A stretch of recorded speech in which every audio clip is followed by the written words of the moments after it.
Welcome to the Automated Daily Space News Edition, the podcast created by generative AI. How many times can the same rocket really fly before reusable spaceflight stops sounding experimental and starts looking ordinary? Today, SpaceX is testing that idea again with a Falcon 9 booster aiming for its 37th mission.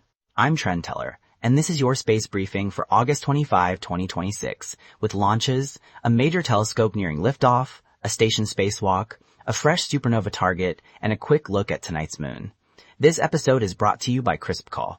CrispCall provides agentic cloud telephony for modern businesses. Find the link in the episode notes. SpaceX leads today's headlines with a Starlink mission that doubles as a major milestone.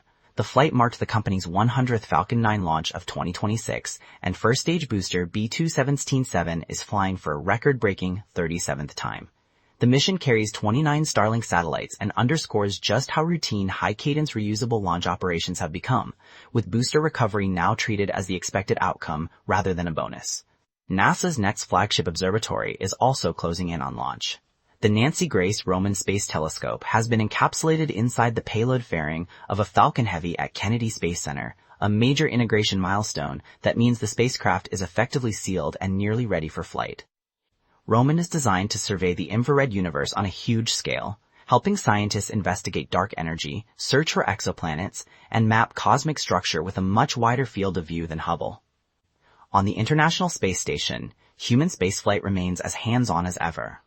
NASA astronaut Anil Menon and ESA astronaut Sophie Adenot are conducting a spacewalk to complete the replacement of a critical space-to-ground antenna, using Canadarm2 to help position hardware outside the station. If time allows, they may also replace a navigation retroreflector, a reminder that even a mature orbital laboratory still depends on constant upgrades and careful maintenance. China is contributing to today's launch activity as well, with a Long March 6C mission preparing to send JAMX-01 and BY-74 into sun-synchronous orbit from Taiwan.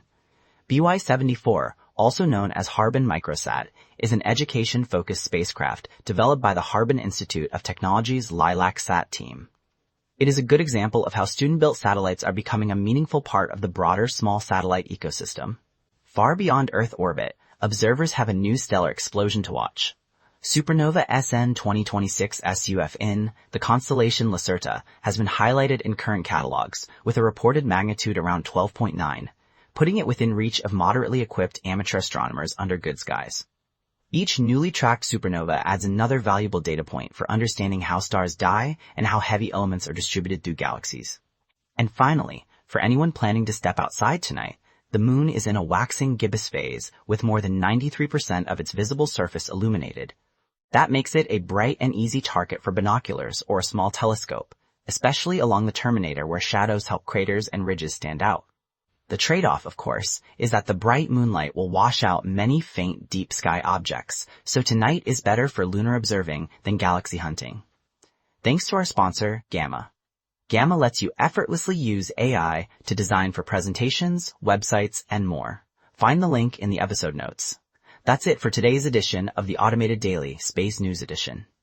From record rocket reuse to telescope prep, orbital maintenance, and a skywatching tip for tonight, space remains busy at every scale. Thanks for listening, and we'll be back soon with another AI-powered briefing from above.